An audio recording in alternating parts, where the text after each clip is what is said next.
Parker, owner of the Wine Cellar and Brasserie here in San Diego, California, and I'm with Myers McDougall, the sommelier for the brasserie upstairs, and what we're talking about is some wine club wines for January. And we've started with one of the whites. Here we have the 2008 Chateau Boyrein from Blanc. It's 60% Sauvignon Blanc, 40% Semillon with a little bit of stainless steel.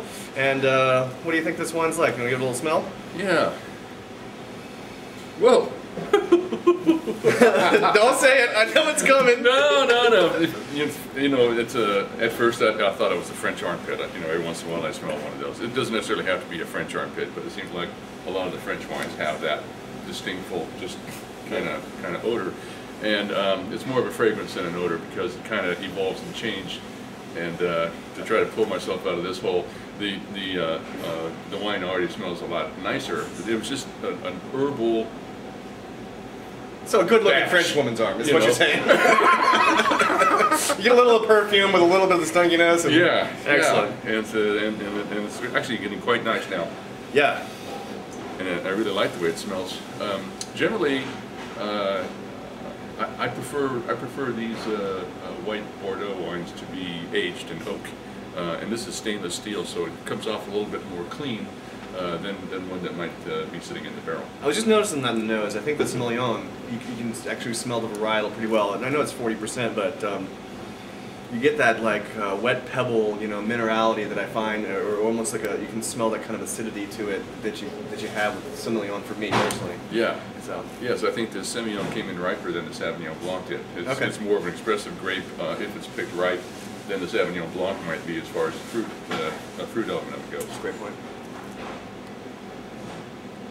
And as you're swallowing it and thinking, I wanted you to take a look at the viscosity of this thing, and it's really extracted. The wine is holding on to the glass. Mm-hmm. Some wonderful legs, teardrops.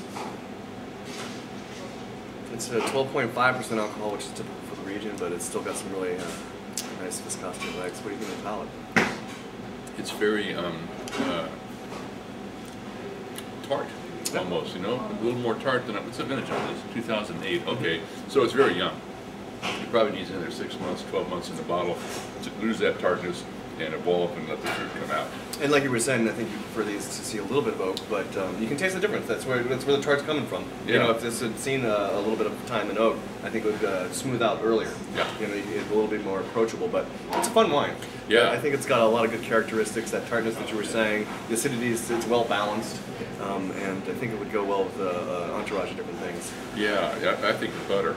Butter? Yeah. Yeah. A little bit Blanc not just a stick of it. Yeah, but you know, like on a piece of white fish and butter and a little bit of herbs, I think would marry to this thing really quite nicely. Yeah. And I suggest leaving it open for at least an hour. This thing's been open for 5 minutes, and I know it's changing.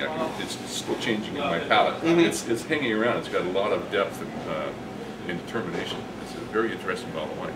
Well, fun. What's it selling for?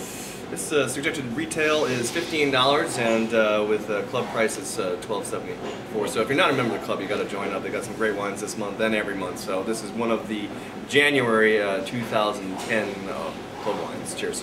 Cheers.